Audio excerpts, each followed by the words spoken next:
please subscribe and don't forget to press the bell icon to get notified whenever we upload a new video. I caught up with Regina Mayor, who's Global Head Energy and Natural Resources at KPMG, started on talking about what her view really is on OPEC cuts and compliance, and also on where is the crude oil prices headed from here and the impact that we can see on sense of prices for India from that. Listen to a slice of that conversation. I expect them to maintain the cuts. I mean, really what they're finding is the actions, while maybe not directly correlated with what they're doing, it's obviously having an overall positive effect. And I don't see them wanting to take any action that would have a reason for drawing that price back down. I mean, I think the Kingdom of Saudi Arabia is on record as saying they believe it should be 80 or higher. Obviously, that helps their prospects for their IPO. And you see some of the other integrated oil companies arguing that it's probably more of a 30. You know, my personal point of view is it's 60 to 65 is more of a rational price, and you'll see more U.S. supply come on. That'll dampen that overall price. That really seems to be the view, because there are reports suggesting that we could see the crude oil prices correct $20 from here. But then there are other reports which are also putting it to 90, even 100 for 2019. What broader range would you really want to work with? The industry gets so excited, right? And they have such a short-term memory. I mean, I remember in 2014 when we were complaining that $100 oil was the new $20 oil because no one could make money at 100. And then we were saying it was lower for longer, lower forever, and now we're back almost to $80 per barrel. I don't believe it's sustainable. I think there's still a lot of emotion and irrational speculation that comes into crude prices. And there are obviously different sides that want it one way or the other.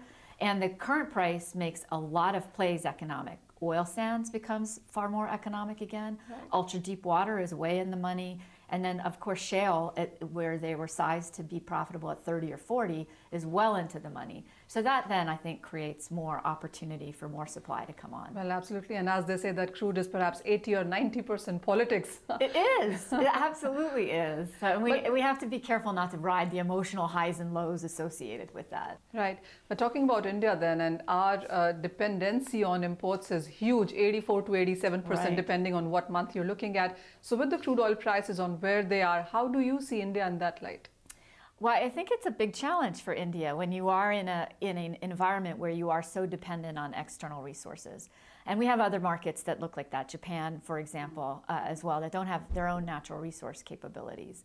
So my strong recommendation is that a country like India has to figure out what's the overall portfolio of resource that I need, and how do I create a portfolio where I am exploiting my own natural resource, because you do have gas supply and reserves available that could create a huge potential for energy to offset some of the dependence. Right. And then you look at what are you going to import. Does it have to be all crude, right? Can it be naphtha? Can it be refined products? Or more balanced mix, perhaps? A balanced mix, so that you create a natural hedge in your portfolio while you're also implementing renewables, right? Things that you can do within your own continent or your own geography to fulfill energy needs, and then create a portfolio so that you're not overly dependent on one source of supply or, frankly, one supplier. We've seen much of April and the first week of May, the petrol and diesel prices did not move in India. And many people, of course, put it on to the fact that there are state elections coming in. And we might see this as a trend, perhaps.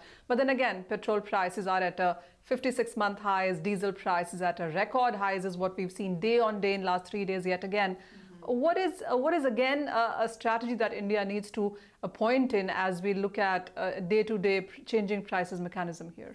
Well, I know that I understand that your market doesn't necessarily have full price transparency where that is passed on directly to the consumer, right? And you have taxes that are built into some of the energy prices, which is not different from other parts of the world. I mean, the U.S. is known for having gasoline taxes and things of that nature. But I think sort of creating the right economic incentive that allows the companies to provide the product with an appropriate return, but still make it affordable for your populace. Crude prices have started to, they've disconnected from, RBOB and gasoline prices. And so if you're not all about importing only crude and then creating all of your downstream products and you create this strategy where you might import some gasoline, or you might import, naphtha, or you might import ethane, that creates more of an opportunity to manage that financial risk and make sure that things stay affordable for your folks. I also want to talk about the whole power thing yet again. I mean, how would you look at that being an important part here? I mean, as you said, there is a vast change coming in here, but is the change good enough, fast enough, and impactful enough to change? Can it be a game changer as we move ahead? I am super passionate about the topic of what we call energy poverty, right? The fact that there are still 1.3 billion people on the planet that don't have access to electricity. And electricity is one of the single greatest drivers of wealth creation, that just to lift everyone around the world into a better state of being. And you have a tremendous opportunity here. I spoke to one of the clients who said, of the 1.3 billion, probably 0.3 billion are here in India. So the opportunity exists. It's a great first step to electrify the villages.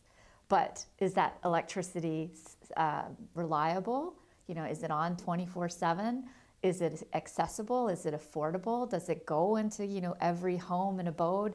My understanding is we're not there yet, and that is the next stage opportunity. And it's incredibly hard, right? Getting the line to the village in the first place is the first step.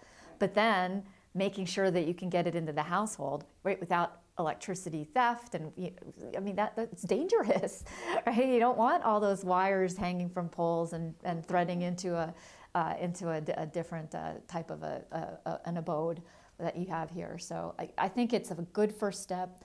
The government and obviously the communities and the businesses agree it's the priority, but I don't think you can declare success by any stretch yet. What are those few things that you're watching out now to look at crude oil prices? Because every small event, every news, even a statement from an oil minister tends to move crude oil prices a couple of percentage points. But it wasn't like that until just 2 months ago, though. Remember? I mean, for a 12 to 18 month period, we were fretting as to why are geopolitics not reflected in the crude price? Oh, yes. Right? We had North Korea and South Korea and all the and the crude wasn't reacting to all of that. It was not reacting at all, and now I think it's overreacting.